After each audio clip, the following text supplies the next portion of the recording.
네, 감사합니다. 오늘 개혁파신앙이란 무엇인가 12번째 스텝을 나가는 날인데, 나가기 앞서서 지난 시간 배웠던 거 다시 한번 복습하겠습니다. 개혁파신앙이란 무엇인가 총 10가지 특징에 대해서 우리가 좀 10가지 정도는 알았으면 좋겠다라는 것을 배우고 있는데, 계속해서 복습하면서 우리가 개혁파 신앙이 무엇인지 점검하고 또 이러한 삶을 살아갈 수 있기 바랍니다. 자, 첫 번째 특징 목차 보시면서 복습하겠습니다. 1장 첫 번째 개혁파 신앙이란 첫 번째 특징, 하나님 앞에 철저하게 살아가는 신앙이다. 더욱더 다른 데보다 더 철저하게 살아가려는 노력들이 있어야 된다라고 되어 있습니다. 두 번째 특징, 개혁파 신앙이란 하나님의 말씀인 성경을 철저하게 중시하는 신앙이다. 그래서 오직 성경과 전 성경의 내용들을 배웠습니다. 세 번째 특징, 개혁파 신앙이란 순수한 교리를 철저하게 추구하는 신앙이다. 그래서 개혁파 신앙의 특징 중에 교리를 중요시한다고 했습니다. 그래서 교리적인 부분에 있어서는 어느 누가 와도 잘 대답할 수 있는 그런 신앙이 되어야 됩니다. 네 번째 특징, 개혁파 신앙이란 하나님 중심주의를 철저하게 추구하는 신앙이다. 개혁파 신앙과 복음주의를 비교할 때 하나님 중심주의냐 아니면 사람 중심주의냐 이렇게 구분을 크게 나눌 수 있습니다. 그래서 인본주의적이고 그런 신앙이 아니라 하나님 중심주의, 하나님 입장에서 모든 것들을 생각한다. 또 하나님의 속성과 또 일하심에 더 중심을 갖는다라는 것입니다. 그리고 다섯 번째 특징, 개혁파 신앙은 예정론에서 구원의 은혜성을 철저하게 유지하는 신앙이다. 한 번씩 보시면서 머릿속에 잘 기억하시기 바랍니다. 예정론도 중요한 특징인데 예정론만 말하지 않고 구원의 은혜성을 예정론에서 찾기 때문에 은혜를 강조한다. 하나님의 은혜를 강조한다. 이렇게 되었습니다. 그리고 지난 시간에 배웠던 것, 개혁파 신앙이란 여섯 번째 특징, 선한 삶을 철저하게 살아가는 신앙이다. 다 선한 삶을 철저하게 구하지 않는가라고 할 수 있는데, 물론 선한 삶을 추구하지만 신학적으로 면에 있어서도 강조할 수밖에 없는 그런 특징이 있다라는 것입니다. 그래서 교회의 표지에 있어서 권징을 말할 때 그 권징이 단순히 어떤 사람을 징계하는 그런 차원이 아니라 선한 삶을 독려하고 장려하는 그런 훈련, 제자도의 삶을 강조하는 것이다 라는 것들을 배웠습니다. 그것과 관련해서 오늘 12스텝 선한 삶을 철저하게 살아가는 신앙이다. 신학적인 의미가 어떤 의미가 담겨 있는지 그 내용을 살펴보겠습니다. 65페이지를 참조해 주시기 바랍니다. 개혁파 신앙이란 선한 삶을 철저하게 살아가는 신앙이다. 3장은 개혁파 신앙에 있어서 선행의 강조와 신학적 이유라고 되어 있는데 계속 내용을 보겠습니다. 1절, 루터파의 역사적 전통에 있어서 선행의 문제. 루터파와 계속적으로 비교하는 것은 뭐냐면, 루터파라고 하는 것은 루터파가 무엇을 대변하냐면 복음주의권을 대변하는 것입니다. 이른바 믿음으로 말미암아 구원받는 것. 어느 교회나 다 갖고 있는 그런 신학입니다. 그것이 제일 중요하다라고 생각하는 것입니다. 믿고 구원받는 것. 그것이 중요하다. 물론 중요한 내용이지만 그것에 그치지 않는 것이 개혁파 신앙을 했습니다. 믿고 구원받는데 구원을 왜 얻게 되었는지, 그리고 구원 얻은 자의 삶이 무엇인지까지 생각하는 게 개혁신앙이다라고 했습니다. 그런데 그 루터파에 있어서 어떤 차이점이 있는가를 설명하고 있는 것입니다. 야고보서 2장 14절을 보면 우리가 수요 성경 공부 때 야고보서를 배우는데, 행위를 동반하지 않는 신앙은 신앙이 아니다. 참된 신앙이 아니다. 죽은 믿음이다. 이렇게 표현하고 있는데, 그만큼 성경에 있어서는 행위를 중요하게 생각합니다. 하나님이 믿는 자로서의 바른 삶, 그것이 있어야지 참된 신앙이다. 그것이 없는 믿음은 죽은 것이다. 이렇게 표현하고 있기 때문에 신앙과 선행은 아주 뗄래야 뗄 수 없는 그런 모습인 것입니다. 그런데 루터는 어떻게 생각했는가? 이 야고보서의 내용이 어떻게 그럴 수 있는가? 믿음으로 말미암아 구원받는 것이지 어떻게 행위로서 구원받는 것 같은 그런 표현을 하는가라고 생각한 것입니다. 그래서 몇 번 말씀드렸던 것처럼 이 야고보서의 강조점을 오해한 나머지 야고보서를 지푸라기 서신이다 라고 표현했습니다. 지푸라기 서신이라고 표현한 뜻이 뭐냐면 그만큼 하찮은 것이다, 좀 낮은 것이다, 성경의 주 내용이 아니다, 하찮은 그런 성경의 내용이다 라고 생각해서 루터는 그 야고보서를 좀 낮게 생각했다는 것입니다. 왜냐? 자신이 발견한 놀라운 기독교의 그 핵심 내용은 오직 믿음으로 말미암아 구원을 받는다라는 거였는데 야고보서를 잘못 이해하면 행위를 말미암아 구원을 받는 것 같은 생각이 드는 것입니다. 왜냐? 행하지 않는 믿음은 죽은 것이다. 행하지 않는 믿음은 죽은 것이다. 그러면 믿음보다 행함이 더 중요하다라고 생각할 수가 있기 때문에 루터는 이 표현을 아주 좀 조심스럽게 생각했던 것입니다. 그래서 이렇게 말하는 것, 행위를 계속적으로 말하는 것, 그런 사람들은 행해야만 한다라고 하는 것이기 때문에 공적주의, 행위의인 같이 되는 것이다. 공적을 쌓아서, 선행을 쌓아서 의롭게 된다라고 생각할 수 있게 되는 그런 조심성이 있다라고 말하면서 루터는 그거 아니다 이렇게 표현하고 있는 것입니다. 그래서 더욱더 공적주의, 행적주의, 행위주의 그런 카톨릭과 같은 신앙이 되지 않게 하기 위해서 루터는 더욱더 반발심이 생겼던 것입니다. 그래서 이신층의를 더욱더 많이 강조를 하는 것입니다. 오직 믿음이다. 우리가 구원받는 건 오직 믿음이다. 이신층의를 계속 강조하면서 생긴 부작용이 무엇인가? 성화론이 약화되었어요. 믿는 것, 칭의로는 아주 강화됐는데 그 믿음으로서 어떻게 사는 것이 마땅한 것이냐, 이것이 강조되지 않고 있다는 것입니다. 우리나라 교회도 마찬가지예요. 복음이 전파되면서 믿으면 구원받는다라는 그런 복음의 내용이 아주 이제 한국 교회사를 볼 때 아주 강하게 영향을 미쳤습니다. 그래서 믿는 사람마다 교회가 계속적으로 성도들이 들어차서 가득 교회마다 70년대, 80년대, 90년대 초까지만 해도 그냥 교회가 세워지면 가득가득 차는 일들이 있었습니다. 그런데 믿음으로 말미암아 구원을 받았는데 어떻게 살아야 되는지에 대해서는 교회마다 그 강조점이 없었어요. 믿고 구원받고 또 믿지 않은 사람에게 전도하고 복음을 전하고 예수님을 믿게 해야 된다. 이런 것들을 많이 강조해서 그렇게 왔는데 그 수많은 교회 다니는 사람이 이른바 1000만 명이 된다는 말도 있고 몇백만 명이 된다는 말도 있고 그 수많은 사람들이 오늘날의 우리나라에 가득한데 많이 있는데 어떤 영향력을 미치나, 정말 빛과 소금의 역할을 하고 있느냐, 그런 모습들이 있을 때 그렇지 못하는 모습들이 많이 있다는 것이죠. 믿음은 구원받는데 구원받은 사람으로서 어떻게 살아야 되는지, 이 성화 점점점 예수님을 닮아가는 거룩해지는 그 모습으로 자라가는 것에 대해서 강조점을 놓치게 된 것이죠. 그래서 루터파는 이 신층이만 강조하다 보니 성화론이 자연스럽게 약화되었다 이렇게 표현하는 것입니다. 그렇지만 개혁파 신앙에 있어서는 그렇지 않다라고 표현하고 있는 것입니다. 그래서 개혁파 역사적 전통에 있어서 왜 선행이 강조되었는가 봤을 때는 이전에도 보았듯이 하나님의 주권성을 계속적으로 강조하고 있다는 것이죠.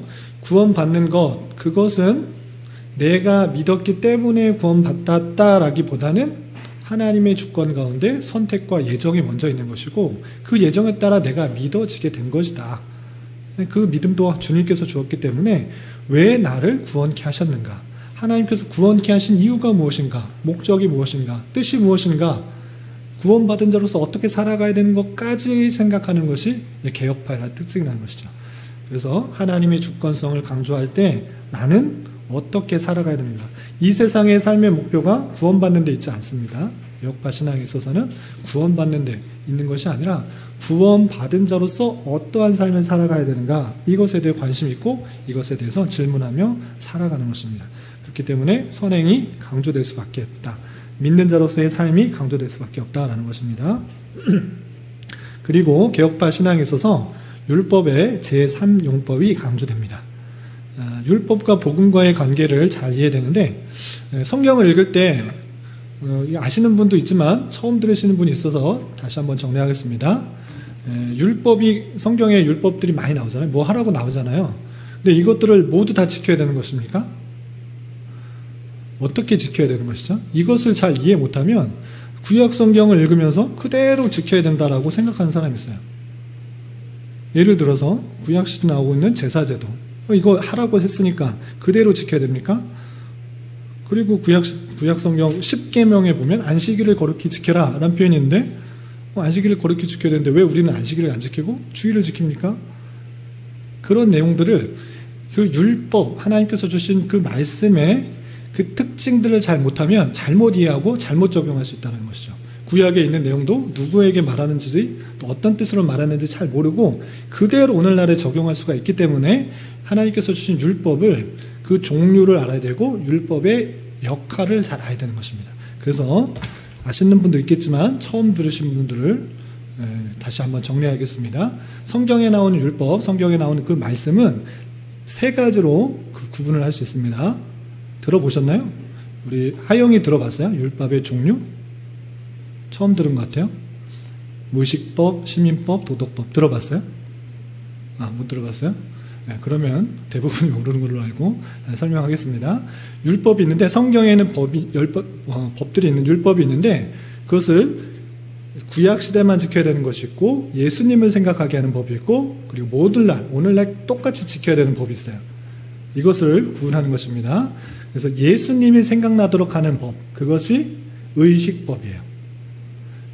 그런 제사제도 있죠. 제사제도, 그리고 제사장들이 어떤 옷을 입고 또 어떤 제사를 드려야 되는지 그런 건 모든 그 제사법들을 의식법이라고 하는데 그것은 무엇을 생각하게 하냐면 그 법을 잘 지키는 것을 통해서 예수님을 생각하도록 한 거예요. 이해가 되세요? 그것을 의식법이라고 하는 것입니다. 그래서 구약시대 제사제도 여러 가지 절기 이런 것들이 예수님을 생각하도록 했기 때문에 오늘날 그 제사제도를 절기 제도를 지킬 필요가 있어요? 없어요? 없어요. 예, 그것은 예수님을 생각하도록 하기 위한 구약시대 사람들에게 필요한 법이었기 때문에 우리는 예수님이 어떻게 오셨는지 말씀을 통해 알 수가 있는 거예요. 그래서 그 말씀 통해서 예수님을 알아보면 되지 똑같이 그런 제사 제도를 할 필요가 없는 거예요. 예수님께서 왜 십자가에 달려 돌아가실지를 제사 제도를 통해서 계속적으로 구약 성도들이 알게 하신 것입니다. 그런 것을 의식법이라고 합니다. 하은이 무슨 법이라고요? 의식법. 하은이 무슨 법이요? 의식법. 옷 입고 먹는 법이 아니에요. 의식법.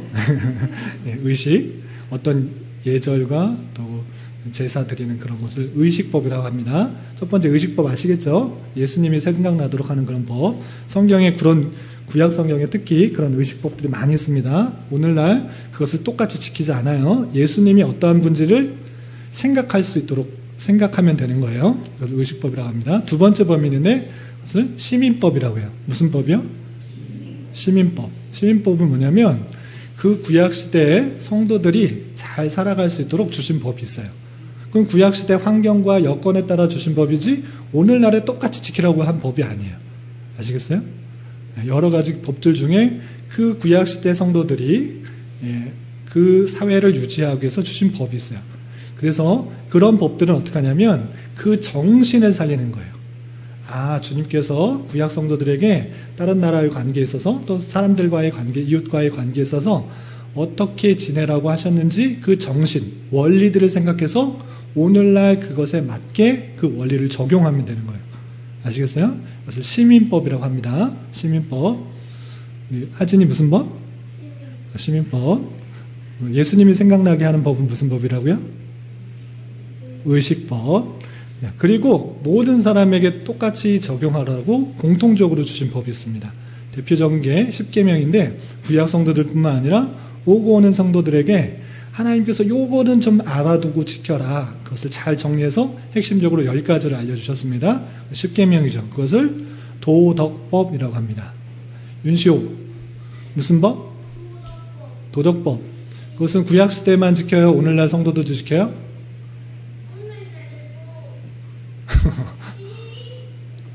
왜 이상하게 말하려고 그래? 모든 성도들, 구약 성도뿐만 아니라 신약 성도들, 모든 성도들이 지켜야 될 그런 법들, 그것을 도덕법이라고 합니다. 그래서 율법의 종류를 잘 분류하지 않으면 구약에 있는 말씀을 그대로 지켜야 되나, 어떻게 지켜야 되나 헷갈릴 수 있습니다. 그런데 이렇게 분류를 해서 도덕법은 영원히 우리가 지키고 따라야 될 그 십계명의 내용으로 받는 것이고, 시민법, 구약시대에 해당되는 그런 여러 가지 그 법률들을 오늘날에 있어서 어떻게 그 정신을 지켜야 되는지 생각하면서 받아야 되는 것입니다. 대표적인 게 뭐가 있을까요? 시민법 중에 만약에 이런 게 있을 수 있어요. 어떤 것이, 의식법은 어떤 것인 줄 알겠죠? 어떻게 제사를 지내야 되는지 레위기에 잘 나와 있는데, 레위기에 보면 이런 법도 있어요. 만약에 오늘날하고 비슷한데 전염병이 걸리나 나병이 걸리거나 이렇게 하면 일주일 동안 따로 또 격리시켜가지고 살펴보다가 제사장한테 와가지고 확인받으라, 뭐 이런 법이 있어요. 오늘하고 되게 비슷한 상황이 있는데, 그런 것들, 오늘 나병 걸렸다고 어디 다른 데 가가지고 있다가 똑같이 또 제사장 누구든가 찾아와가지고 이렇게 지키지 않잖아요. 그 원리들을 좀 생각해 봐서 오늘날에 적용할 수 있는 것들이 있습니다. 그런 것들은 그대로 지키라는 것이 아니라 그런 원리들을 따라서 오늘날에 맞게, 형편에 맞게 적용하는 거예요. 그리고 도덕법, 대표적인 게 십계명이라고 했습니다. 그 십계명 10가지 계명은 모든 세대들에게, 구약 성도들뿐만 아니라 오고 오는 세대들에게 꼭 지켜야 되고 확인돼야 될 그런 내용들이 집약되어 있는 거기 때문에 도덕법으로서 받아주는 것입니다. 그렇게 율법의 종류가 있는 것이고, 그렇다면 그 율법들이 오늘날에 있어서 어떤 영향을 미치는 것인가, 율법의 기능이 무엇인가를 알아야 돼요. 그 율법의 역할 또는 기능, 용법이라고 표현하는데 그냥 기능이라고 합시다. 그 율법이 우리에게 주는 기능이 무엇인가? 첫 번째, 그 도덕법들 다 지킴으로 구원받는 것인가? 다 지켰어요? 지킬 수 있는 게 아니라 율법을 통해서 내가 다 지킬 수 없구나를 깨닫는 거예요. 성경에 나오는 많은 율법들 내가 지킬 수 없다라는 걸 깨닫는 거예요. 십계명, 나 여기까지 지켰어. 나 하나님 왜 다른 신을 섬기지도 않고 절하지도 않고 만들지도 않고 또 안식일 주일을 바꿔서 지켰고 사람을 죽이지도 않고 부모를 공경하고 뭐 살아나지 않고 뭐 도적질하지 않고 탐내지 않고 간음하지 않고 다 안 했어. 나는 6개월 잘 지켰어. 이렇게 말한 사람은 그거 잘못 이해한 거예요. 도덕법을 잘 보면 그것에 내포되어 있는 그 내용들을 얼마나 잘 알면 내가 참으로 그렇게 하지 못했구나를 깨닫는 거예요. 나 도둑질 안 했는데요? 너 탐욕 부린 적 없어? 너 남의 거 갖고 싶어 한 적 없어? 그런 거 아니에요. 남에게 도적질 하지 말라? 나 도적질 안 했는데요? 남의 유익을 취하지 않고 남에게 유익을 주지 않고 내 것만 취하는 것, 그것도 도적질에 해당되는 거예요. 간음한 적 없다고? 너 마음에 음욕 부린 적 없어? 그 내용들을 잘 볼 때 내가 참으로 죄인이구나, 내 스스로 그 율법들을 다 지킬 수가 없는 사람이구나를 깨닫는 것이 율법의 기능이에요. 그래서 우리 그 개혁신앙에 배웠죠. 첫 번째, 전적 타락. 우리가 스스로 구원을 받을 수 있는 그런 욕망 또 의지 이런 게 전혀 없구나. 스스로는 전혀 없구나. 정말 타락한 인간이구나를 깨닫는 것입니다. 그래서 율법의 기능이 무엇이냐면 정죄의 기능이에요. 정죄의 기능. 첫 번째 기능, 우리 하은이 첫 번째 기능이 무엇이라고요? 정죄의 기능. 정죄가 뭐냐면 너 죄구나, 죄인이구나를 깨닫게 하는 기능이에요. 그래서 율법을 통해서 내가 죄인이구나를 깨닫는 거예요. 율법을 다 지켜야 된다. 모든 것을 항상 지키지 않으면 죄인이에요. 그거 다 지킬 수 있나요? 그렇지 못하는구나를 깨닫는 것. 내가 죄인이구나를 깨닫게 하는 것이 율법의 첫 번째 기능인 것입니다. 이해되시죠? 자, 두 번째 기능, 시온이 혹시 들어봤어요? 율법의 두 번째 기능 알아요? 모르겠어요? 두 번째 기능은 뭐냐면 사회 유지의 기능입니다. 율법이 있어야지 사회가 움직여질 수 있는 거예요. 마찬가지로 성경의 여러 가지 율법을 통해서 교회나 사회나 여러 가지 것들이 유지가 될 수 있어요. 그러니까 우리나라도 마찬가지예요. 어느 나라나 법이 없는 나라가 있어요? 없죠. 네, 법이 없는 나라가 없어요. 그냥 학교만 봐도, 병원만 봐도, 회사만 봐도 다 규칙이 있고 규율이 있는 거예요. 그것이 없으면 자기 마음대로 그냥 막 살고 질서가 없는 거예요. 그래서 이 법을 통해서 지켜야 될 가이드라인, 생활해야 될 내용들을 주심으로 말미암아 사회가 유지되도록 하는 거예요. 아시겠어요? 두 번째 기능, 사회 유지의 기능. 윤시온, 두 번째 기능이 뭐라고? 첫 번째 기능은 정죄의 기능. 두 가지 배웠습니다. 이제 마지막 율법의 기능이 뭐냐면 성화의 기능이에요. 성화의 기능은 뭐냐면 이 율법들을 통하여서 하나님께서 원하시는 것들을 깨달아 그것들에 맞춰서 살아가게 하는 거예요. 어떻게 하나님께서 원하시는 것을 전혀 모른다고 하면 내 마음대로 살아가기 쉽잖아요. 그런데 그 십계명을 주심으로 통해서 그것들을 하나님께서 이런 것들을 원하시구나 이걸 깨닫게 돼요. 그리고 그 모습대로 살아가기에 힘쓰게 한다는 것입니다. 그래서 개혁파 신앙에 있어서 율법의 제3용도, 제3기능, 이 성화를 아주 강조했습니다. 정죄뿐만 아니라 사회유지뿐만 아니라 성화의 그것들을 아주 강조했다는 것입니다. 그래서 율법의 제3용법, 선행을 강조하는 것, 성화의 기능으로서의 그 율법을 강조한다. 이것이 개혁파 역사의 전통이다. 이렇게 표현하고 있는 것입니다. 그리고 비슷한 표현으로 언약신학과의 관계에 있는데 우리가 구원받는 것은 우리의 결단, 의지, 노력 이런 것들이 전혀 아니고 하나님께서 우리에게 주신 은혜에 따라서 구원받는다라는 것이 앞에서 계속적으로 설명하고 있는 것입니다. 그렇기 때문에 그 언약의 안에 들어온 사람으로서 마땅히 의무를 지어야 된다라는 감각이 생긴다는 거예요. 내가 은혜로 구원받았는데 이 은혜를, 그 받은 은혜를 어떻게 살까라는 의무들, 그런 의무들이 생기기 때문에 하나님께서 원하시는 것들을 따라서 살아가게 된다. 이것을 신학적으로 언약신학 또는 계약신학이라고 표현하는데 그 개혁파 신학에서 말하고 있는 언약신학의 내용들 볼 때 하나님께서 은혜로 우리에게 언약을 맺어주셨으니 우리 전혀 어떤 것을 보지 않고 하나님께서 은혜로 택하여 주시고 언약을 맺어주신 것입니다. 그렇기 때문에 그 은혜에 감사해서 그에 따른 삶을 살아가기에 힘쓰게 된다. 이렇게 표현하고 있는 것입니다. 그래서 개혁파 신학의 여러 특징들을 볼 때에도 이 선행, 바른 삶 이것들이 계속적으로 강조되고 있다라고 표현하고 있는 것입니다. 그래서 4장 보면 개혁파 신앙에 있어서 선행의 강조와 율법주의의 문제 있는데 그래서 읽어보겠습니다. 선행을 계속적으로 강조하다 보면 율법주의 경향으로 지적되기도 합니다. 계속 선행해라. 하나님 말씀대로 살아야 된다. 이런 것들을 계속적으로 강조하다 보면 율법을 지켜서 구원받는 것처럼 율법주의 경향으로 지적되고 하지만 선행과 율법과의 관계에 있어서 중요한 의미를 가진 것은 예정론입니다. 예정론을 빠지면 율법주의 경향으로 갈 수 있는데 우리는 늘 생각하는 것이 하나님께서 예정하셨기 때문에 구원받았고 그리고 그것에 따라서 선행을 하는 것이다 라는 것들을 빼놓지 않는 것입니다.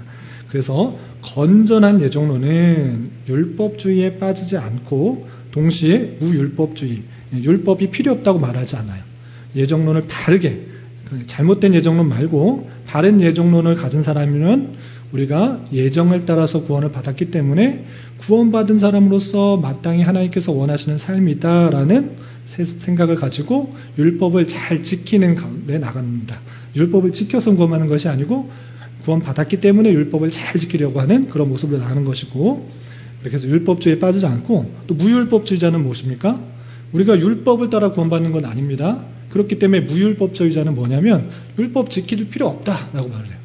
그 행위를 통해서 구원받는 거 아닌데 왜 자꾸 행위를 강조하냐 그렇게 말하는 사람들은 무율법주의자인데 우리는 그렇게 빠지지도 않는다는 것입니다. 왜? 예정론을 늘 생각하기 때문에 하나님께서 예정하신 이유가 있다, 목적이 있다, 구원하신 뜻이 있다 이것을 생각하기 때문에 그 뜻에서 맞춰서 우리가 율법을 기쁜 마음으로 구원받기 위해서가 아니라 감사한 마음으로 은혜에 대한 보답의 마음으로 표현의 법으로 율법을 지켜나가는 것입니다. 그래서 정열을 가지고 선행을 살아가는 강력한 원천이 된다라고 표현하고 있는 것입니다. 그러니까 이해가 되시나요? 율법주의와 무율법주의에 빠지지 않고 건전하게 열심히 살아가고 선행할 수 있는 것이 예정론에 기초해서 한다라는 것입니다. 여기까지 내용이고 결론의 내용을 보면 역사 속에서 복음 선교와 교회 형성이 효과적으로 이루어졌을 때는 항상 선한 행실이 실천이 동반되었습니다. 선교와 교회 형성을 생각할 때 윤리성의 문제는 중요한 의미를 가집니다. 권징에 대해서도 마찬가지입니다. 선행을 강조해온 개혁파의 신앙의 전통은 오늘날도 중대한 의미를 가지고 있습니다. 그래서 개혁파 신앙의 6번째 특징, 선한 삶을 철저하게 시작하는 신앙이다.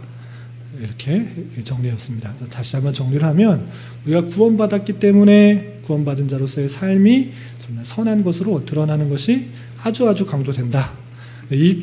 일반적으로 다른 교회에서 복음주의권이나 이런 것들에서는 그냥 아주 극단적으로 표현하면 너 그렇게 해서 구원 받겠냐? 너 자꾸 주일 빠져서 헌금 잘 안 해서 봉사 안 하고 기도 대충 하고 헌금 대충 안 하고 대충 하고 그렇게 살아서 구원 받겠냐라고 표현할 수도 있습니다. 아주 극단적인 예입니다.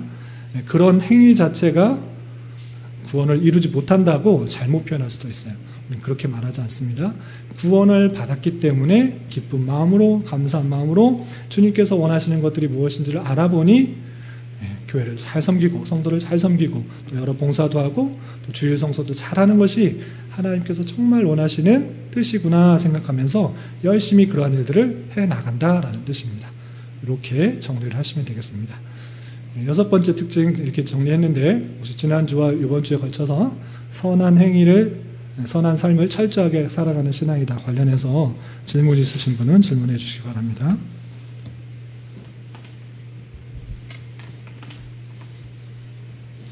하온이 꼭 질문할 듯이 손을 이렇게 머리를 만지고 있으면 질문할까 말까 하는 줄 알아요.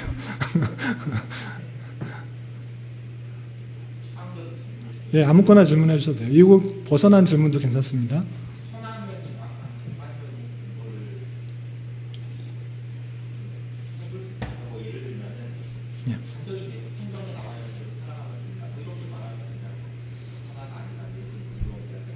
네.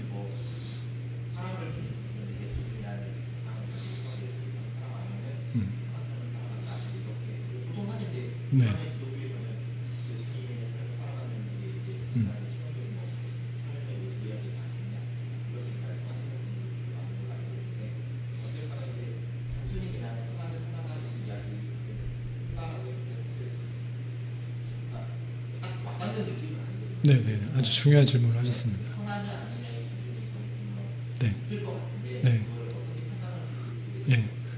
선과 악의 개념, 선과 악의 개념 또는 악과 죄를 동일시하면 선과 죄를 구분할 수 있는 아주 중요한 질문을 하셨습니다.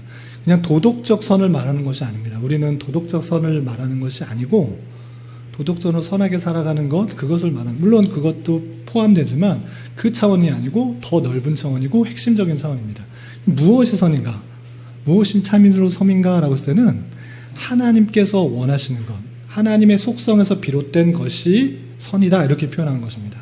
도덕적으로 그냥 착한 일을 한다, 뭐 돈을 주어서 그 원래 주인을 찾아줬다, 뭐 이런 정도의 차원이 아니고 그 마음의 동기까지 살펴보는 것입니다. 그 도덕적으로 선한 것은 물론 착한 마음을 가지고 그런 일을 했겠지만 혹여나 돌려줬을 때 그 사람이 나에게 뭐 대가를 좀 주지 않을까, 뭐 거기에서 뭐 얼마를 떼어서 나에게 돈을 주지 않을까, 이런 기분이나 그런 기대가 혹여나 있을 수 있습니다. 그런 것에서는 도덕적 선과는 그 차원을 훨씬 더 높습니다. 하나님께서 원하시는 부분에까지 이르러야지, 마음의 동기까지 하나님께서 주시는 그 것에 합당한 것이 선이지 그냥 외적으로 봤을 때 선이라고 표현하지 않습니다. 그래서 하나님에서 비롯된 그 마음의 동기에서 주어진 그것을 선하고 그것을 벗어난 것, 그것을 악이다 또는 다르게 표현해서 죄다 이렇게 표현하고 있는 것입니다. 그래서 그 기준을 선과 악의 기준을 있어서 그냥 도덕적 기준이 아니라 하나님 말씀, 하나님의 선의 기준에 의해서 판단할 수가 있는 것입니다.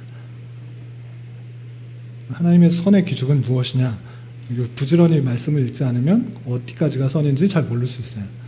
부지런히 배우고 하나님께서 원하시는 깊은 의미까지, 그냥 문자적 의미에서 십계명 그것은 별 의미가 없을 수 있어요. 물론 문자적으로 지키는 것도 중요한 것인데 그것이 담고 있는 풍성한 의미를 잘 아는 것이 중요합니다. 그냥 단순히 뭐 살인하지 않았다, 간음하지 않았다, 뭐 탐내지 않았고 도덕질 안 했다, 이것이 말하고 있는 풍성한 의미를 잘 이해하지 못하면 그냥 문자적으로 난 잘 지켰다, 나는 선한 사람이다 이렇게 생각할 수 있는데 그것이 아니고 그 풍성한 의미까지 다 생각할 수가 있어야 됩니다. 그 내용들을 우리는 여러 신학자들, 종교개혁자들에 의해서 또 여러 가지 교리의 내용, 신앙 고백서를 통해서 깊은 내용들을 잘 알 수가 있을 것입니다. 예. 또 칼빈에 의해서 뭐 십계명 해설, 또 사도신경 해설 이런 해설들이 있으니까 그런 내용들을 잘 알면 여러 신앙 고백서에 대한 내용 보면 충분한 의미들이 잘 이해될 수 있을, 잘 알 수 있을 거라 생각됩니다. 뭐 좀 간단한 내용이어서 뭐 질문이 없을 수 있는데 그냥 평소에 궁금했던 것도 그냥 질문하셔도 돼요.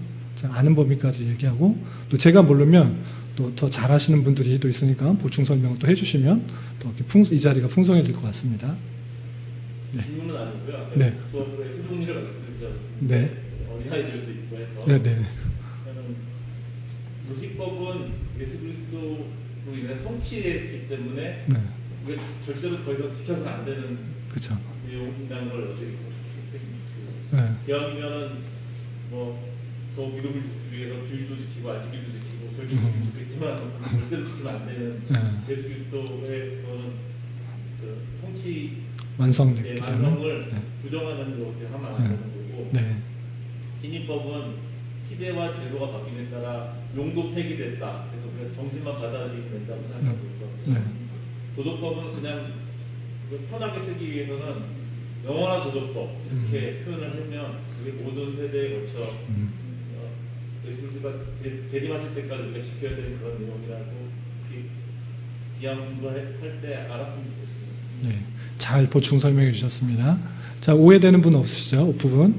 예수 그리스도께서 완성하셨기 때문에 그것을 지킬 필요가 없는 거예요. 지키지 않는 것이고, 지키게 되면 예수님의 제사, 그 십자가의 사역을 부정하는 것이고 잘못 이해하게 되는 거기 때문에 그런 것은 폐기 완성되었다 이렇게 이해하시면 되고, 또 영원한 도덕법으로 이해하면 그 내용들을 잘 이해할 수 있겠다 알겠습니다.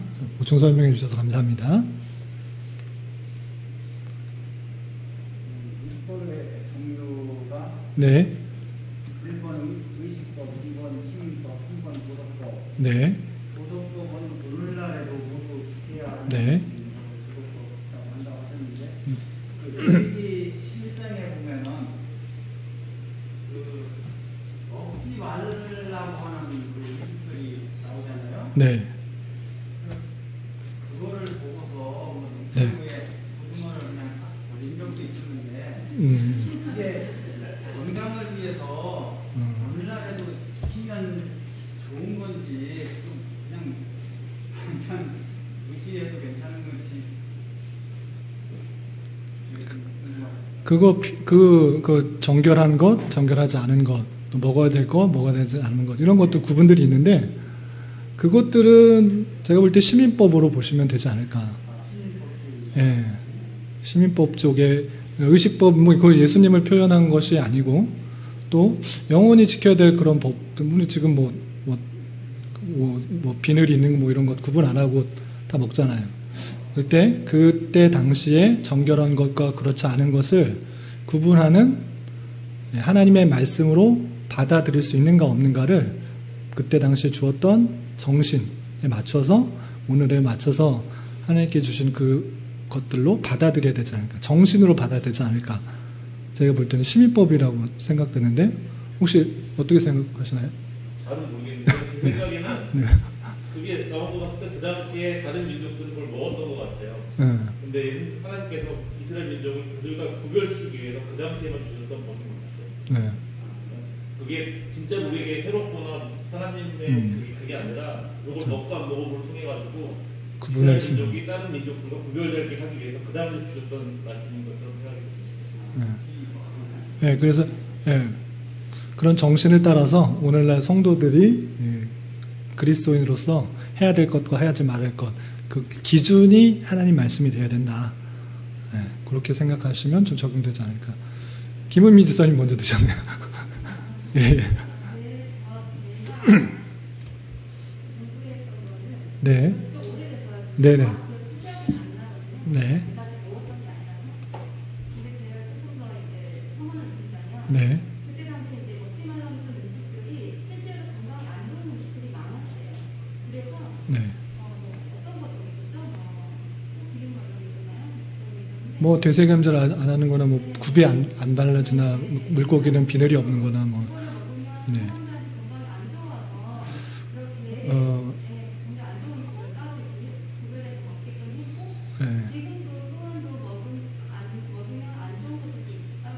네, 안 좋은 것도 있는데 안 좋은 것도 있는데 안 좋지 않은 것도 있거든요.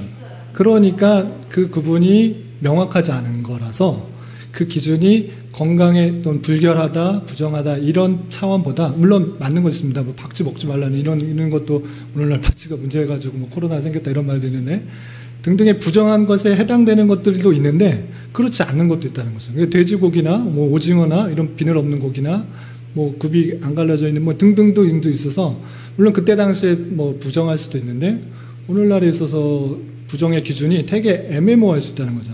그래서 맞는 것도 있는데 틀린 것도 있다고 하면 그 당시 그때 부정한 것이라기보다는 오직 하나님의 말씀만이 기준이 돼야 된다라는 거죠.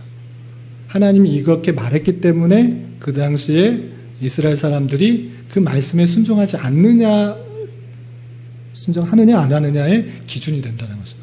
포함되는 것도 있는데 아니다도 있다고 해서 오늘 요거는 맞기 때문에 오늘날 뭐 먹지도 않고 뭐 이렇게 그런 건강을 위해서라기보다는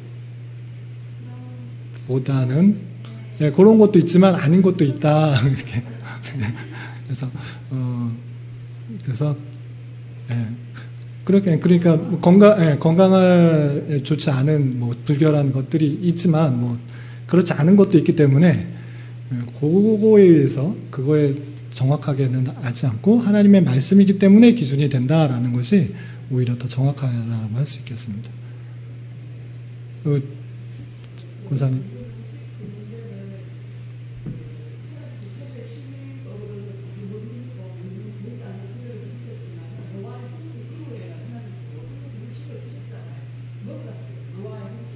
아니 그거는 육식에 관한 문제고요.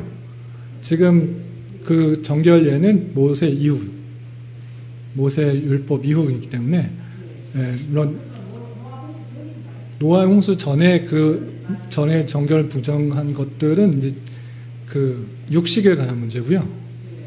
노아 홍수 이전에는 채식만 했고 그 후에는 육식도 허락하신 거고 지금 레위기에 나온 것은 모세 시대 율법에 의해서 어떤 것은 먹어도 되고 먹지 않아도 되는데 불결한 것도 있어요. 실제 불결한 것도 있는데 또 아닌 것도 있기 때문에 전체로 이건 불결했기 때문에 위생상 먹지 말라 했다 이런 것을 보기보다는 그 말씀이 주어졌을 때 지키느냐 지키지 않느냐의 하나님의 기준으로 봤다라고 보는 게 그렇죠.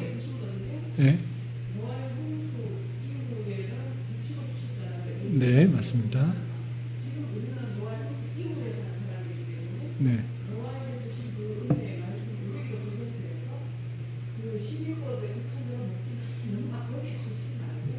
그러니까 그렇죠.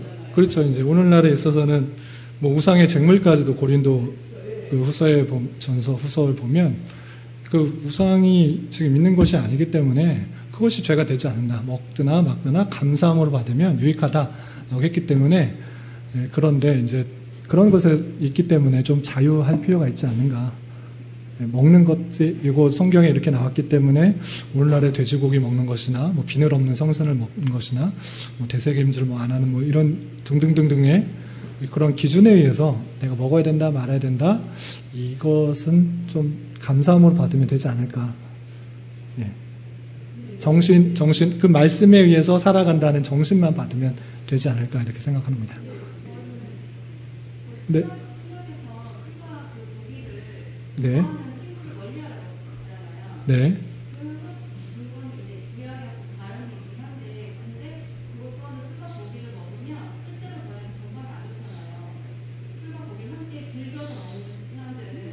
네.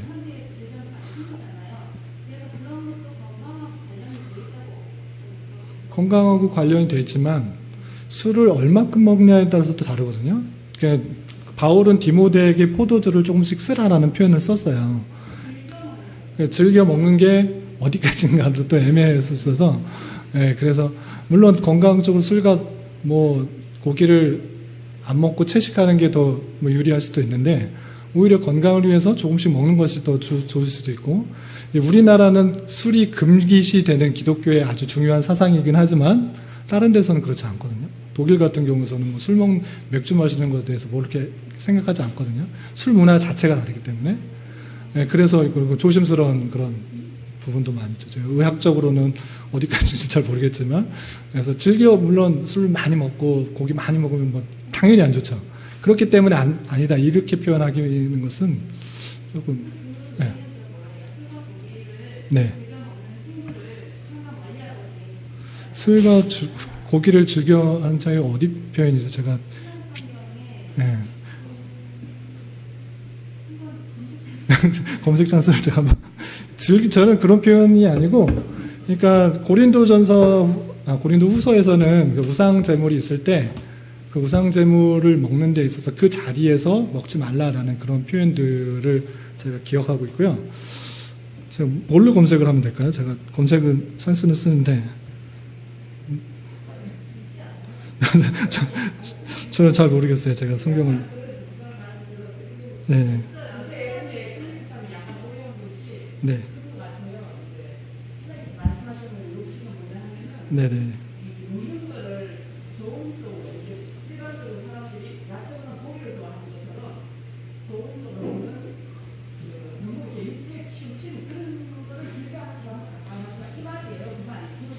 그러니까 예.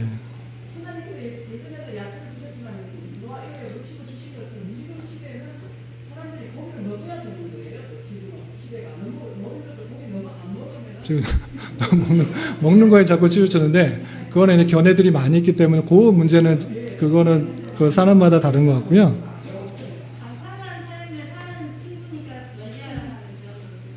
그런 의미는 있겠죠. 그런데 즐겨라는 표현에서 검색은 먹는 거하고는 낫죠. 디모데전서의 장로 집사 그런 정도 내용 같은데 입학이지 아니하는 거. 예. 그래서 예, 저도 한번 찾아보겠습니다. 저도 즐겨라는 표현에 있어서는 술하고는 지금 나오지 않는데 한번 다른 표현이 있으면 좀 검색해서 좀 알려주면 저도 좀 공부해서 저 다음 분 알려드리겠습니다. 예. 예. 네.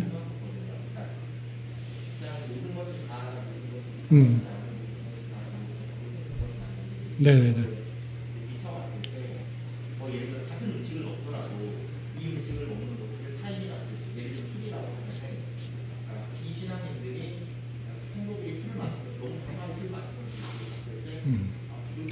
그쵸.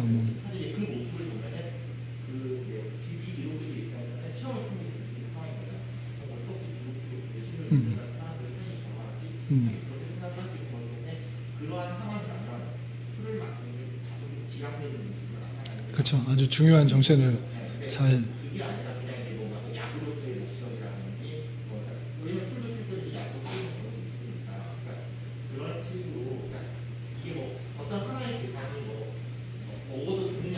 네네네. 네, 아주 중요한 정신을 잘 말해 주셨습니다. 술 먹거나 뭐 고기를 먹거나 야채만 먹거나 뭐 등등등은 할 수가 있는데 그 자체가 죄가 되고 뭐 이렇게 된다기보다는 아주 중요한 정신, 모든 것이 다 예수 그리스도 안에서 자유를 주셨기 때문에 우리 행위가 정죄가 되는 것이 아니고 어떤 것도 다 가는 것입니다. 뭐 실제로 음상 제물을 먹는 것, 뭐 술을 많이 먹는 것, 그것으로 인해서 죄가 되어서 지옥에 간다 이렇게 표현하지 않습니다. 다 할 수 있음에도 불구하고 야채만 먹을 수도 있고 또 고기만 먹을 수 있고 어떻게든 할 수 있는데 뭐 성경에 나오면 뭐 어떤 것도 할 수 있는데 그것에 하는 이유와 목적이 있어서 첫째는 먹든지 마시든지 하나님께 영광이 되는가, 두 번째는 교회 안에 덕이 되는가. 믿음이 연약한 사람들이 있어서 내가 우상점을 먹는 것 그것이 실족하는 원인이 되고 술 먹는 자체가 원인이 된다고 하면 하지 않는 것이 좋다 이렇게 말하는 것이 뜻입니다. 그래서 우리의 행위가 어떻게 구원과 연결되는 것이 전혀 아니다라는 사실들을 중요시하고 그럼에도 불구하고 하나님께 영광이 되고 교회에 덕을 세우는 두 가지 원리에 의해서 우리가 우리의 삶을 조절해 나갈 수 있어야겠다 이렇게 좀 정리를 하면 좋지 않을까 생각이 됩니다. 예.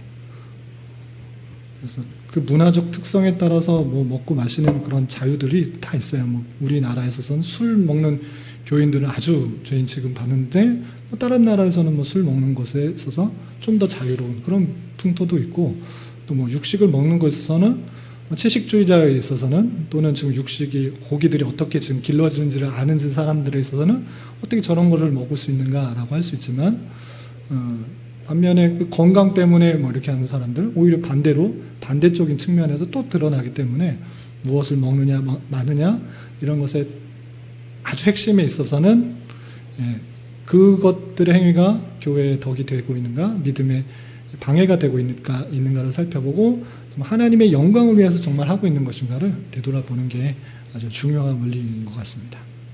이렇게 여기까지는 이렇게 정리하면 좋을 것 같습니다. 예, 또 다른 질문이 있으시면 예.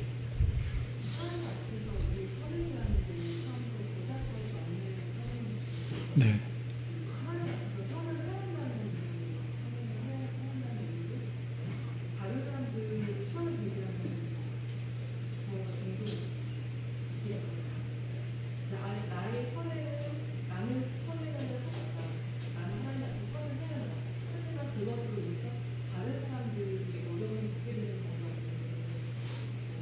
선회를 행한다고 하지만 예를 들면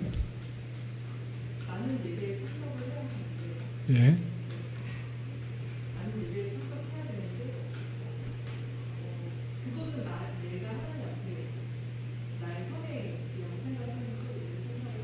네.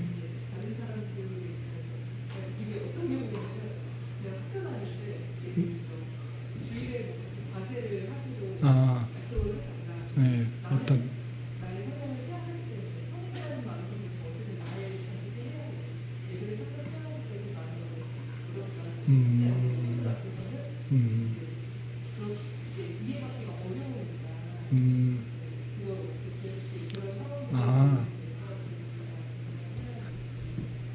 믿지 않는 사람과의 관계에 있어서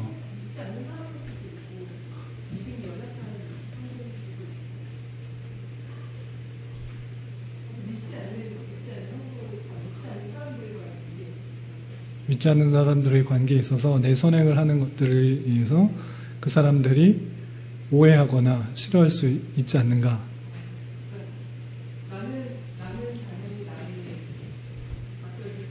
하는데 맡겨진 일을 하는데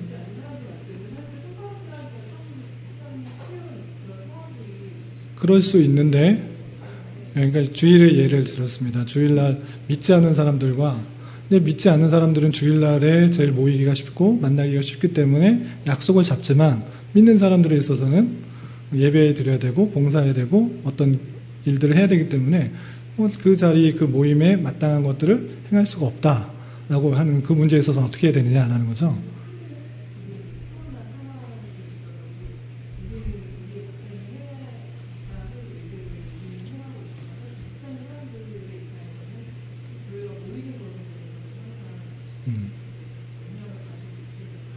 네. 일단 복합적으로 일단 1차적으로 믿지 않는 사람과 있어서 항상 그런 문제가 발생하죠. 마땅히 선행을 해야 될 그 그리스도인으로서 해야 될 일들을 해야 되는데 믿지 않는 사람과의 가치관이 맞지 않고 정신이 맞지 않기 때문에 항상 부딪히게 되고 이렇게 되는 것입니다. 그런데 그 일들로 인하여서 마땅히 우선순위는 하나님으로서 자녀로서 하나님의 백성으로서 지켜야 될 일들을 하는 것이 마땅하고 그런 것으로 있어서 믿지 않은 사람들과 부딪힘이 있을 때 그것을 만회할 수 있는 방법들을 해야 되는 것입니다.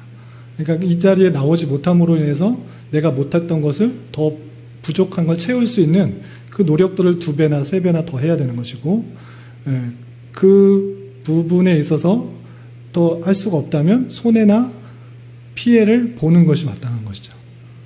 그것에 대해서 그 가치가 세상적인 가치보다 내가 해야 될 원인과 유익과 마땅히 해야 될 선이 맞다고 판단하면 그것으로 참석하지 못해서 얘는 이 학생들은 다 A 받았는데 나는 뭐 C 받았다.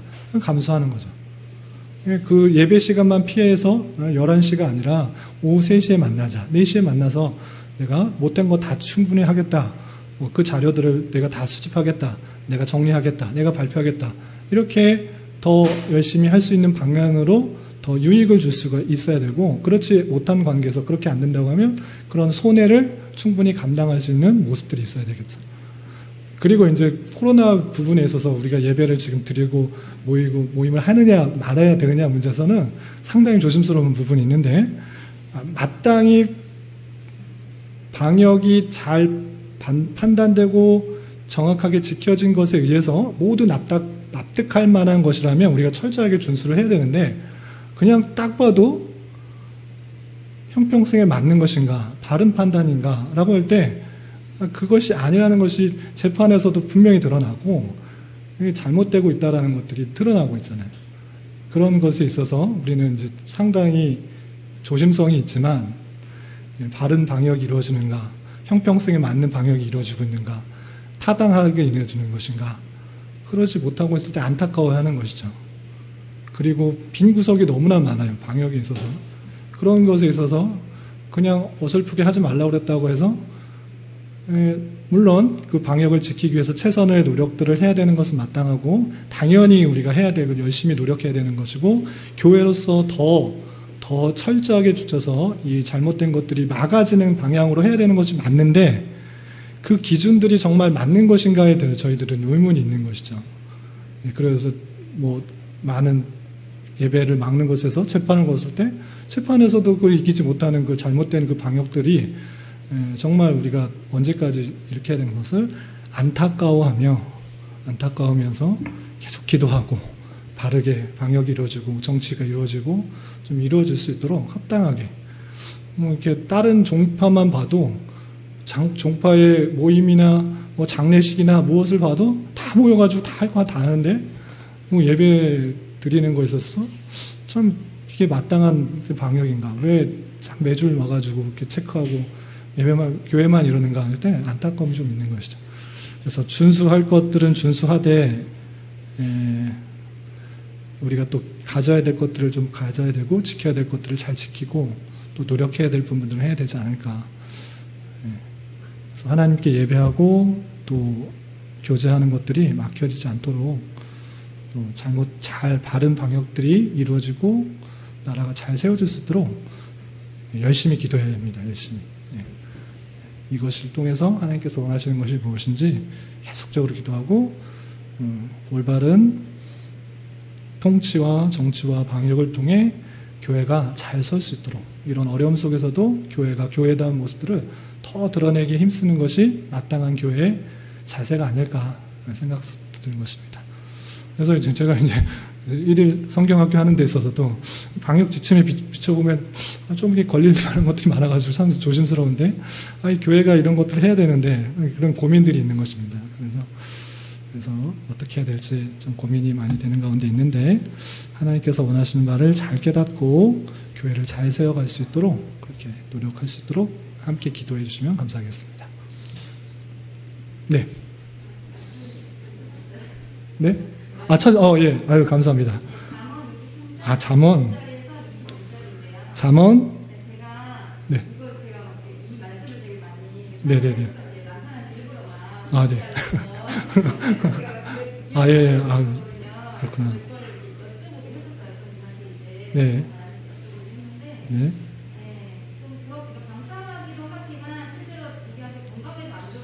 네. 네.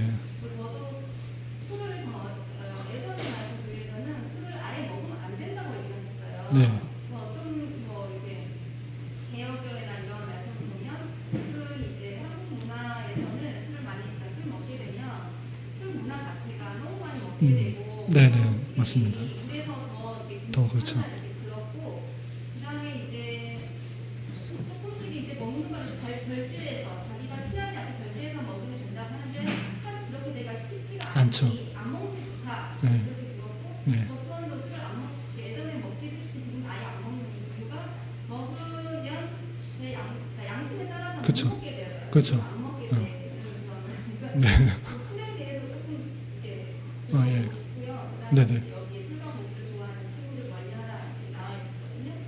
잠언서 아까 몇 장이었죠? 제가 잠언서 13장? 23장. 잠언서 23장 17절부터 23절. 여기 있네요. 20절 보면 술을 즐겨하는 자들과 고기를 탐하는 자들과도 더불어 살기지 말지니라. 술 취하고 음식을 탐하는 자는 가난하여질 것이요 잠자기를 즐겨하는 자는 헤어진 옷을 입을 것입니다. 쭉 이렇게 있죠. 아주 제가 잊고 살았던 그런 부분인데, 술을 즐겨하는 자들과 고기를 탐하는 자들과 더불어 살기지 말라 이렇게 했을 때 여기서 어떻게 하느냐, 말 그대로 즐겨인데 술을 먹는 문제에 관해서 어떻게 우리는 하면 좋겠냐라고 이렇게 묻는 건데, 아까 잘 정리해서 말씀해 주셨는데, 술 하나 먹으면 우리나라 교회 안에서도 그 금주를 하게 된 이유가 그 선교사들에 의해서 술 문화들을 봤기 때문이에요. 술 문화를 먹으면 그냥 몇 잔 마시는 게 아니라 취하도록 이렇게 먹는 그런 문화들과 풍습들이 있어서, 교인들로서 술은 안 먹는 게 좋겠다라고 그런 것들을 이제 포함시켜 놓는 거죠. 그런 데 있어서 술 먹는 자체가 그러면 죄인가? 그러면 우리나라에선 죄고 다른 나라에서는 죄가 아닌가라고 했을 때, 아까 말한 것처럼 덕과 관련을 했으면 좋겠어요. 양심에도 찔리게 되는 것이고, 양심에 왜 찔리는가? 하나님께 영광이 되는 것인가? 술 마시는 게 하나님께 영광이 되는 것인가? 아니면 또 여러 사람들, 교인들에게 덕이 되는 것인가? 생각했을 때 그렇지 않겠다라는 것을 알기 때문에 이제 더 찔리는 되는 거거든요. 그 양심에 찔림이 있다라는 것은 그 말씀이 기준이 되고 있다라는 것이기 때문에, 그런 입장에서 술 마시는 자체가 죄가 보기보다는 실족케 하는 것이 되기 때문에, 또 나의 그 술 마신 행위가 건강을 위해서 한 것이 아니라 나의 어떻게 무슨 목적인지 모르겠지만 나의 무엇을 위해서 마시는 것이 되기 때문에 정말 하나님의 영광이 되고 있는가라고 했을 때는 그렇지 않을 수 있기 때문에 죄가 되는 것이고, 그래서 아주 종합적으로 죄에 대해서 이렇게 말씀드리면, 아까 말씀드린 것처럼 하나님께서 원하시는 그런 부분에까지 이르러야 돼요. 그냥 겉으로 봤을 때 무엇을 했느냐 안 했느냐, 도덕적으로 봤을 때는 도덕적으로 선한 일들은 어떤 일들을 했을 때 도와주고 이렇게 했을 때 그 차원인데, 하나님 입장에서는 그 것에 그치지 않는다고요. 그 마음까지를 보셔야 된다고. 어떤 하는 행위가 자체가 죄냐 아니냐, 선이냐 악이냐 이렇게 따지기 전에 그 마음에 있어서 정말 하나님의 영광을 위해 했는가, 또 교회에 피해가 되지 않고 덕을 위해서 했는가, 그렇지 않았다고 하면 그것이 죄가 될 수가 있는 것이죠. 그래서 술 먹는 자체 어떤 행위도 우리 구원과는 상관이 없고, 또 죄하고 관련돼서는 하나님의 입장에서, 하나님의 그 말씀의 입장에서 살펴보아야 된다, 이렇게 하시면 돼요. 제가 이거 잘 모르고 있었는데 알려주셔서 감사합니다. 술 먹는 사람으로서 이걸 커밍을 하실 필요가 없네. 술 먹는 적이 없기 때문에 실제로 누구를 전도하고 하는 데 있어서 네. 우리나라 사람들은 난 술 먹기 때문에 교회 못 가, 이런 사람도 있다면, 나도 먹고 이렇게 얘기해 주는 게 이거 술 먹는 거는 어떤 사소한 중요하지 않은 얘기다. 네, 중요하지 않죠. 되게 중요할 수 있어, 솔직히. 그리고 디모데 전서에 보면은 감독은 알코올 중독 상태가 아니어야 된다고 돼 있어요. 드렁큰 여기는 그냥 술에 임박히지 않으면, 술을 즐기지 아니하면, 영어로 보면요, 드렁큰 알코올 중독 상태가 아니어야 된다고. 그러니까 술에 만약 취한 상태로 있는 사람이 안 된다고. 그 집사는 술을 즐겨하지 않는 사람을 인도르싱 투머치 그렇게 돼 있거든요. 그러면 많이 먹는 거지, 술 먹는 거는 되게, 이 얘기 뭐냐면, 술 먹는 게 지금 오대 연도 이 시대에 당연하다는 얘기예요, 솔직히 말씀드렸습니다. 저는 그게 우리나라만 교회 다니고 술 안 먹어야 된다고 해가지고, 저도 옛날에 이제 처음 순복음교회 처음 다닐 때 술을 한 몇 년 끊었었는데, 되게 인간관계가 되게 황폐해지면 남들 만나가지고 좋은 걸 전할 수 있는 기회도 없어지고 그렇거든요. 그렇죠. 믿는 사람만 만나야 되니까. 나도 특성자 얘기한 것처럼 상황에 맞게 이 사람은 술에 대해서 너무 반감이 있으면 그렇게 하고, 또 어떤 사람은 교회 처음 다녀가지고 술 끊었는데 그런 열심히 있는 사람한테 술 마시게 그러면 안 되죠. 안 좋잖아요. 그렇죠. 상황을 맞게 하는 게 중요한 것 같고요. 그리고 이런 얘기들은 기독교 네네. 네. 선행을 단순히 선과 악을 나눌 수 있는 내용이 아닌 것 같아요. 네. 그리고 뭐 예를 들어서 대기업 들어가는데 그게 주류 회사다. 이 사람은 회사 가져야 되는 말에 이게 되게 기득권 행위가 문제거든요. 그렇죠. 스타벅스가 공동회의자들을 후원한다더라. 스타벅스 커피를 먹어야 되는 말이야. 이게 네. 기득권 행위가 문제인데 이거는 우리가 깊이 공부를 하지 않으면 판단을 잘 쓰지 않는데 내용을 네. 공부를 하실 것 같습니다. 네. 네. 네. 아주 간증까지 덧드려주셔서 감사합니다. 아니, 실제적으로 이렇게 너무 이렇게 강조하다 보면 전도의 폭이 너무 좁아지는 것 같아요. 만날 수 있는 사람들이 제한이 되니까 그런 것들도 생각해 볼 수 있다. 그래서 제일 기독교 세계관과 그리고 또 하는 행동에 있어서 원리들 그걸 잘 생각하면서 상황에 맞게 덕이 되도록 하나님의 영광을 위해서 하면 좋겠다 생각이 듭니다. 예. 혹시 또 다른 궁금한 거? 네, 민우. 아침에 일어나서 네. 양치하고 양말 신는 거는 손도 아니고 앞도 아니고. 그것을 누구를 위해서 하느냐? 지우개로 연필 써는 걸 집었어요. 그러면 손도 아니고 앞도 아니니까 네. 아무나 상관이 없는 거예요. 그렇죠. 도덕적으로 볼 땐 전혀 아무것도 아닌데 그것을 누구를 위해 했느냐가 될 수가 있다는 것이죠. 네.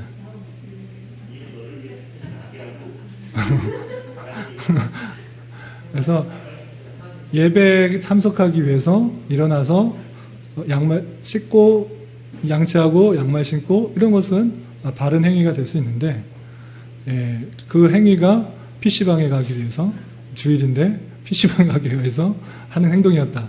그러면 하나님 보시기에 별로 좋은 모습은 아니겠죠. 예. 그리고 목적이 있다보다는 자연스럽게 눈 깜빡이는 건 그런 것들은 뭐 선과 악을 구별하기가 애매하죠. 예. 그런 것도 충분히 있을 수 있습니다. 그런데 아무 생각 없이 하는 그런 행동들도 많이 있죠. 그냥 눈 깜빡이는 거, 숨 쉬는 거, 호흡하는 거, 뭐 이런 거는 내가 생각하고 내가 하나님의 영광을 위해서 숨을 쉬어야 돼. 이렇게 하고 있지는 않고 그냥 숨 쉬는 건 자연스러운 거, 깜빡거리는 건 자연스러운 것인데 그런 최종적인 그런 방향에 있어서 모든 것을 하나님의 영광을 위해서 하는 것이 성도로서의 마땅한 자세이고 그렇지 않고 내 욕심과 유익과 나의 만족만을 위해서는 타락한 본성으로 가기가 쉽다. 이렇게 좀 생각하면 좋겠습니다. 네. 판단하기 어려운 부분도 물론 많이 있습니다. 네. 같이 중립적인 것도 많이 있고 판단이 뒤에 있어야 되는 것도 많이 있고. 네. 네.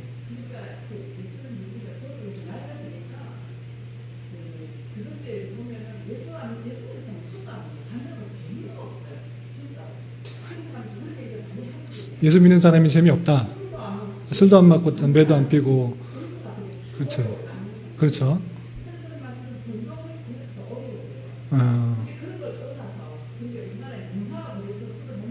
네. 네.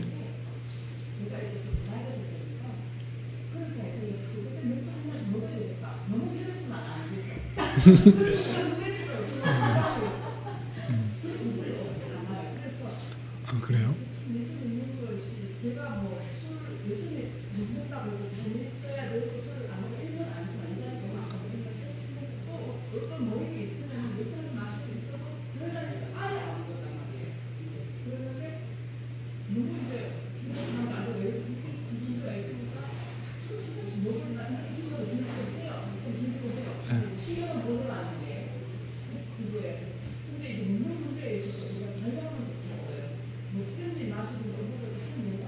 네네.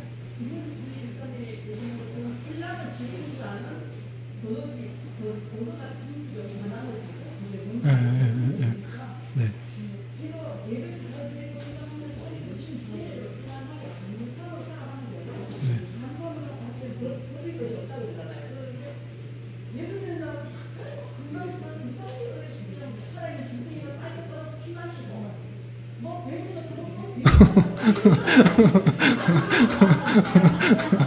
네, 맞습니다. 네.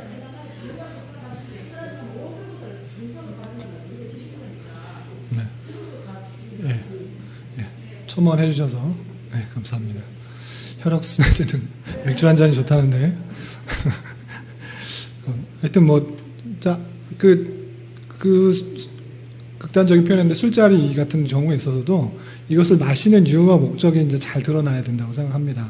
내 자신의 그냥 즐기기 위한 또는 그냥 친구를 사귀기 위한 그런 것인가 아니면 신앙을 정말 지키려고 하면 그 다른 신앙이 있었습니다. 그 술자리에서도 내 신앙을 지키기 위해 또는 보이기 위해 난 안 마시겠다. 이렇게 드러날 수가 있고 어떤 자리는 그것이 아니라 전도적인 측면에 있어서 어떤적인 측면에 있어서 한 잔 취하지 않는 방향에서 그것을 통해서 그 자리에서 복음을 전파하거나 있는 사람들을 가까이 할 수 있는 그 목적이 있다고 하면 충분히 그렇게 될 수가 있는 것 같은데 그 자리에서 술을 마시는 것이 정말 하나님의 영광을 위해서 또 덕이 되고 있는가를 늘 살펴야 되는 것 같아요. 그래서 그냥 내 자신의 유익을 위해서 그냥 어울리기 위해서 취하고 싶어가지고 그렇게 마신다고 하면 그건 별로 좋은 신앙의 모습은 아닌 것 같아요. 예. 이상희 집사님 하실 말씀하세요. 네. 어른들만 있는 게 아니라 아이들도 있잖아요. 네네. 아이들 잘 들어주세요. 아이들이. 어떤 교회 다니는데 보니 네. 목사님이 어떤 식으로 얘기가 쳤냐면 네. 그 학생 그 청년이 그런 말을 했어요. 네. 라이트 클럽에 가도 될까요? 아. 나을까요? 네. 그러니까 목사님은 어떤 뜻이었는지 모르겠지만 분명히 한번 가서 네. 한번 그걸 한번 느껴보고 즐겨보고 다 많이 해봐라 이렇게 했단 말이에요. 네. 근데 그 말 한마디에 네. 그 청년한테 혼란을 빠진 거예요. 아니, 교회는 딱 잡아줘야 되는데 그게 아니라 여기 제가 지금 이렇게 말하는 율법주의다 율법 안 돼 이게 아니라 목사님도 가라고 하네? 한번 가서 해보고 싶을 때까지 하라고 하네? 이렇게 말을 했단 말이죠. 그러니까 그쪽 집 안에서는 되게 그 혼란스럽죠. 혼란스러워가지고 시험대로 나왔어요. 목사님이 어떻게 저렇게 말씀하시죠? 그런 뜻이 아니었어요. 그렇죠. 부가적인 설명이 꼭 필요한데 그건. 그렇죠. 지금 제가 이제 아이들 키우다 보니까 확실히 좀 정해놓고 시작을 하셨으면 좋겠어요. 아니 이 상황에서 가서 즐겨라. 네가 전도를 하기 위해서 너 먹어도 돼. 이거 아니. 이렇게 그냥 해버리시면 그렇죠. 아이들 있잖아요. 지금 술 문제에 관해서도 딱 정해주는 게 말해주는 게 좋지 않는가 이런 말씀이시죠? 네, 그러니까 그 아이들이 이제 지금 술 먹어도 되나 보다 이렇게 생각한 거일 수도 있는데 다시 한번 말하지만 술 먹고 마시는 것이 자체가 죄라기보다는 그것의 목적이 무엇인가가 정말 중요하다. 내가 선을 행하는 것 같아 보일지라도 내 자신의 유익을 위한 거면 내 자신의 욕심만을 위한 것이라면 열심히 공부하고 서울대학 가고 좋은 회사 가는 목적이 내 만족을 위한 것이라면 그것도 죄가 될 수 있는 거예요. 아시겠어요? 그런데 잘못된 것이 술 먹는 문제로 했는데 술 먹는 문제 그것이 우리 나라 풍습 안에서는 거의 덕이 교회 안에서 특별히 덕이 되지 않습니다. 술 먹는 사람 우리 시온은 술 먹을 거야 안 먹을 거야? 술 담배 안 하겠대요.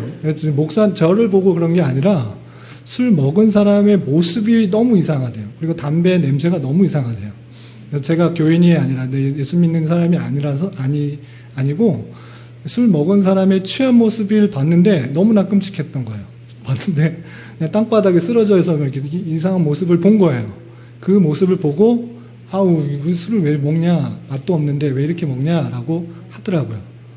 네, 그래서 그 먹지 않는 문제에 있어서 정말 중요한 것은 정말 하나님께 영광을 되기 위해서 내가 행동을 하고 있는가. 술을 먹는 것에 있어서도 술 자체가 죄다 아니다 이렇게 판단할 수 없지만 술 먹는 것이 내 욕심과 내 만족과 나의 즐기기 위한 것들 그런 것이라면 죄다. 술 취하는 목적, 술 마시는 목적 것들이 죄가 될 수 있으니 그렇지 않고 혹여나 믿는 사람 안에서 교회 안에 있는 사람들에서 내가 술을 마셨다라는 그 이야기를 듣고 어떻게 저럴 수가 있어? 라고 한 사람이라도 하면 나는 절대 술을 먹지 않겠다. 믿음이 연약한 사람들을 위해서 혹여나 실족한 사람이 있다고 하면 전혀 먹지 않겠다. 할 수는 있지만 하지 않는 것. 그것이 교회의 덕이 되고 하나님께 영광이 될 수 있다고 하면 그것을 하지 않는 것이 좋겠다. 라고 이해하시면 되겠습니다. 그래서 술을 먹어야 되냐 말아야 되냐 그냥 정확히 말해달라고 하는 그런 뜻 같은데 덕이 되지 않으니 어른 때는 마셔도 당연히 학생 때는 안 마시는 거 아니에요? 어른 때는 마셔도 돼요? 어른이 되어서도 지향하는 게 일단 좋을 것 같아요. 그렇죠. 지향하는 건 맞는데 뭐 누가 제가 마시는 게 지금 취하도록 마시는 거 아닙니다. 한 잔 두 잔 그 정도 말하는 거예요. 뭐 취하도록 뭐 임박이도록 이렇게 하고 즐겨 마시는 이런 정도가 아니라 술을 마셨는데 그것이 막 죄가 될까 뭐 이렇게 생각한다고 하면 죄가 될 것 같으면 마시지 마세요. 네, 그리고 내가 마시는 것이 저 사람 전도를 위해서 또 이 공동체에 또 덕이 되고 그런다고 하면 마시되는데 그런 경우는 많지는 않으니 잘 상황에 맞춰서 판단을 하시라. 선의 입장은 하나님의 말씀의 기준이 돼야 된다. 사람 도덕적인 판단에서 더 뛰어넘는다. 이렇게 이해하시면 좋겠습니다. 시온은 술, 담배 안 할 거죠? 네, 저한테 약속했어요. 커서는 어떻게 바뀔지 모르겠는데 처음에 어렸을 때 너무 술 취한 사람의 안 좋은 모습을 보고 왜 마시는지 모르겠다고 저렇게 되면 뭐 그렇습니다. 네. 네, 그거, 네. 네. 네. 네. 네.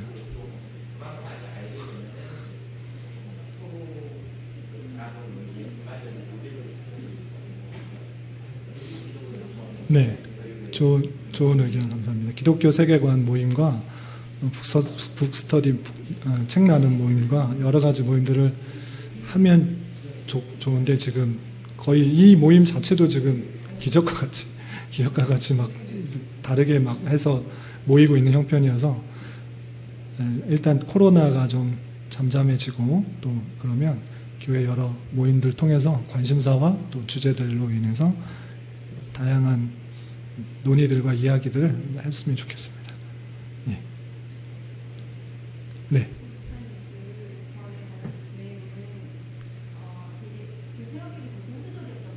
네.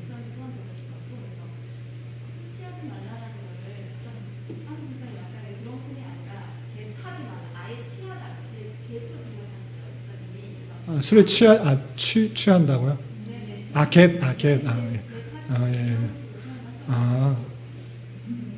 술을, 그건 아니죠. 예.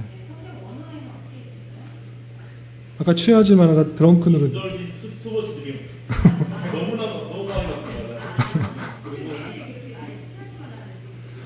그렇죠. 그게 원어를. 제 생각에는 목사님들이 편의상, 수학 정해주기 힘드니까, 그러니까 목사님들 안 드실 거 아니에요? 그러니까 나는 안 먹는데, 정해주기 힘드니까 편의상 되지 않았나, 저는 그렇게 생각해요. 근데 그 목사님들 중에는 그걸 자유하게 얘기하시는 분들이 있어요. 근데 저는 어떻게 보면 여기는 완전히 금지조항은 아니거든요. 그러니까 딱 정해주시죠. 자유하되 남에게 유익이 되어야 된다. 두 가지 선을 하는 거라서 사실은 이거를 흑백 논리도 너무 힘든 것 같아요. 그래서 이런 것들을 우리가 세계관 공부를 통해 가지고 그거는 아이들이 있지만 아이들이 내가 장차 술뿐만 아니라 뭐를 할지 말지는 각자가 자유하면 선택하는 정해주는 게 아니에요. 정해주면 애들이 언젠가는 그거에 대해서 이탈할 수도 있어요. 그러면은 서로 상처받는 거거든요. 공작이 돼 있어요. 그러면은 기독교라는 게 우리가 그 구원에 관련된 거 이외에는 아디아포라 그러잖아요. 그러니까 이거는 남에게는 되게 느슨하게, 본인한테는 되게 철저하게 적용하는 원칙이거든요. 남들한테는 유익이 되고 본인한테 철저하게 하는 건데 또 그 기본 원칙 중에 하나는 자유하라는 거예요. 나머지는 자유하되 그런 것들이 있어가지고 우리가 하나하나를 이 조항을 정하면 율법이 되는 거예요. 율법 조항이 되는 율법 조항이 엄청 많잖아요. 옛날에 그렇게 되는 거라서 이거는 어떻게 대답할 수 없는 상황이에요. 솔직히 말씀드리면. 네. 부가 설명 감사합니다. 우리 아이들 잘 알아들었어요? 제가 정해줄 수 있으나 혹 그것이 율법이 될 수 있으니 그 원칙을 잘 살려서 덕이 될 수 있도록 그렇게 잘 정해줬으면 좋겠습니다. 그리고 나머지 또 좀 커감에 따라서 여러 가지 또 모임과 기독교 세계관에 대해서 배울 기회도 있으니 그것들을 더 참고해서 술 문제만 문제가 아니에요. 직업 문제도 아주 중요합니다. 어떤 것을 하는 것, 공부의 문제가 있어서도 정말 중요하기 때문에 그런 모임들이 잘 이렇게 좀 건전하게 좀 지혜롭게 좀 되었으면 좋겠습니다. 우리 하람이 질문 있어요? 아, 끊임없이 멘토가 되어서 멘토가 이 되어서 아이들 수준에서 그냥 그런 식으로 따지면 그냥 결정 힘든 게 게임을 해도 되냐 말아야 되냐 게임. 그거를 정할 수 없어요. 저는 게임을 안 하기 때문에 하지 말라고 얘기하고 싶은데 그렇게 할 수가 없는 거죠. 적당한 선에서 그렇죠. 그렇죠. 어른들에 있어서는 술 문제지만 애들에 있어서는 핸드폰 게임 특별히 이걸 해야 되느냐 말아야 되느냐 어떻게 해야 되느냐 몇 시간까지가 죄이고 몇 시간부터는 괜찮은가 뭐 이런 문제가 될 수도 있어요. 그래서 그 원리 원칙들 다시 한번 잘 생각해 보면서 지금 뭐 그때 당시에 게임 다 좋아하잖아요. 그런데 그런 원칙에 있어서 어떤 것을 위해서 하고 있는가를 늘 생각해 볼 수 있어야 될 것 같습니다. 예, 하여튼 다양하게 알려주셔서 좋은 자리가 된 것 같고 또 어느 정도 명확하게는 아니더라도 어떤 정도의 선과 또 선을 행해야 되는지 내용들을 좀 살펴봤던 것 같습니다. 우리 그 레위기 문제로 꺼내가지고 좀 다양하게 얘기가 잘 진행된 것 같습니다. 빨리 끝날 줄 알았는데 길어졌네요. 네. 혹시 또 얘기하실 여기까지 할까요? 아, 예, 뭐 하시면 됐습니다. 네.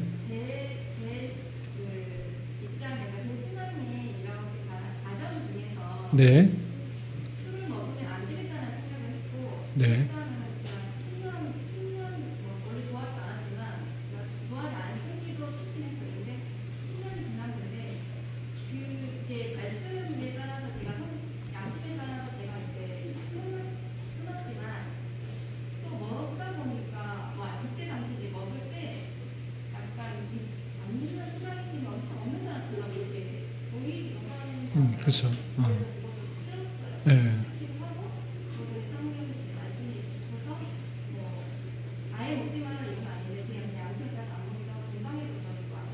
예. 아까 학생 기사님 말씀하시는 거 들으니까 이게 꼭 먹으면 스테금처럼 먹으면 안 되는 건 아니잖아요. 그래서 네. 그 말씀 들어보니까 각자의 그 가정 중에 또 있는 거고 또 본인이 결제할 수 있으면 결제도 하는 거고 또 필요에 따라서 또 지혜롭게 또 하면 되는 건데 네. 제가 그거를 너무 극단적으로 이거는 안 되는 거죠. 극단적으로 하면서 정리했던 부분이 있는데 네. 그 부분을 좀 오늘 반성하게 되는 것 같아요. 그래서 네. 내가 안 한다고 다른 사람을 네. 기대하면 안 되니까 네. 그렇게 생각해서 오늘 네. 질문은 아니네요. 네. 나눠주셔서 감사합니다. 네. 감사합니다. 예. 율법의 기능에서 네. 세 가지의 기능을 말씀을 주셨거든요. 네. 유죄의 기능, 사회 유지의 기능, 성화의 기능. 유지 기능, 세 번째가 성화의 기능. 네네. 성화는 신약 시대의 성령님에 의해서 내가 완전히 바뀌는 거, 그걸 영원히 바뀌는 걸 성화로 알고 있는데 네. 율법에 의해서도 이게 성화가 아, 성화가 거룩해지는 과정을 이렇게 표현한 거고, 완전 성화는 영화라고 표현되는데, 육체가 없는 그런 그 천국에서의 영화를 말하는 것이죠. 저희는. 근데 이 땅에서의 참된 성화, 그 영화까지 이른다라는 것이 성결교의 목표, 성결교의 주장이고, 우리는 이 땅에서는 완전 성화가 없다. 육체를 가지고 있는 이상 성화의 과정만 있는 그런 표현이고, 참된 성화는 천국에서에 있다 이렇게 표현하고 있습니다. 율법을 통해서 그 모습들을 배워가고 따라가고 하나님께서 원하시는 것을 품는 것을 통해서 조금씩 자라가는 그 과정을 성화라고 이렇게 표현합니다. 그렇게 이해하시면 되겠습니다. 하영이 질문? 계속 쳐다보길래 술 마실 거예요? 여기까지 할까요? 민우 또 질문 있어요? 여기까지 하겠습니다. 기도하겠습니다. 하나님 아버지 감사합니다. 오늘 개혁파 신앙의 6번째 특징인 하나님 앞에서 더욱더 선한 삶을 추구하는 그런 특징을 살펴보았습니다.